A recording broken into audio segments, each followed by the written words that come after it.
If you're a longtime fan of Nintendo, then chances are you've got a bit of a soft spot for games developed by Rare, because at one point in time, specifically during the 64 days, the two companies were inseparable. In fact, I think they were even the tag team champions at one point, which only made things that much sadder when Nintendo did absolutely nothing to prevent Microsoft from buying their best second-party developer. And with every game Rare's put out since being even more boring than my grandma's yummy junk, fans' hopes of classic IPs like Banjo and Conquer someday making a comeback that doesn't suck weren't looking too good. However, in 2015, Microsoft finally did something cool with Rare and decided that if they weren't going to make a new game based off the classic IPs, then the least they could do is make Rare Replay, which is a compilation featuring all the old games that people loved. And even though this compilation's currently an exclusive to the Xbox One, I'd bet my son's child support money that it's only a matter of time before it finds its way over to the Nintendo Switch. Why is that, you ask? Well, get cozy in your dad's recliner, turn the heat in your condo up to full blast to flush all those dang termites out, press the subscribe button if you haven't already, and allow me, the world's least enthusiastic pudding salesman, CameronAllOneWord, to give you my hot take on Rare Replay coming to the Nintendo Switch.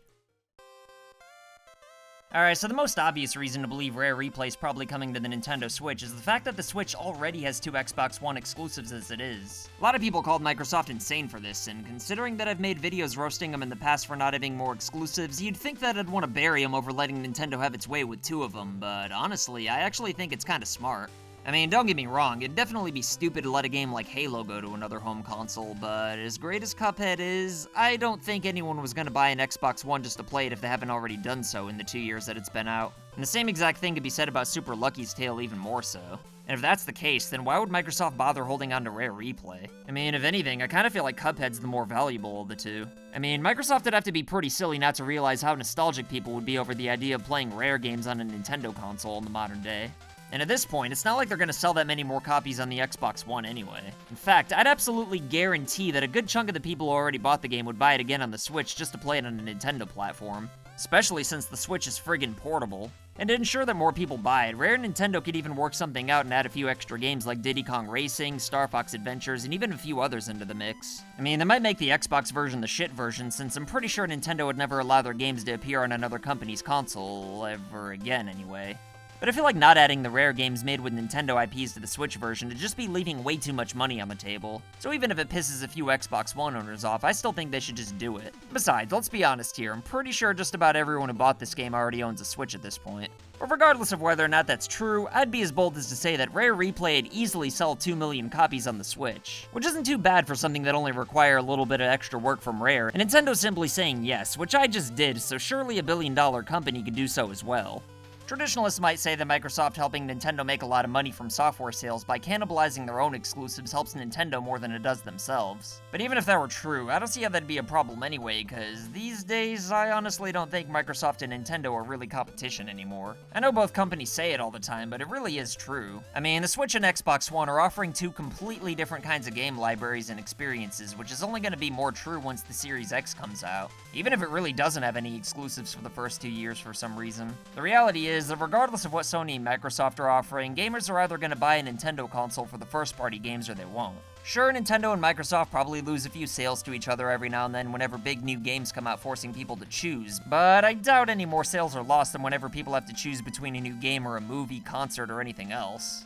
Especially when video games are way cheaper now than they've ever been before.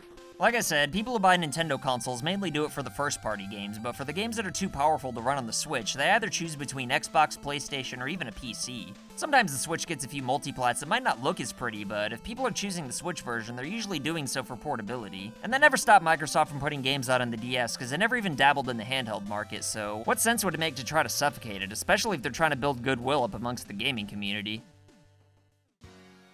Nintendo might not be Microsoft's enemy anymore, but you could bet your father's ass that Sony definitely still is, since both companies pretty much offer the same thing.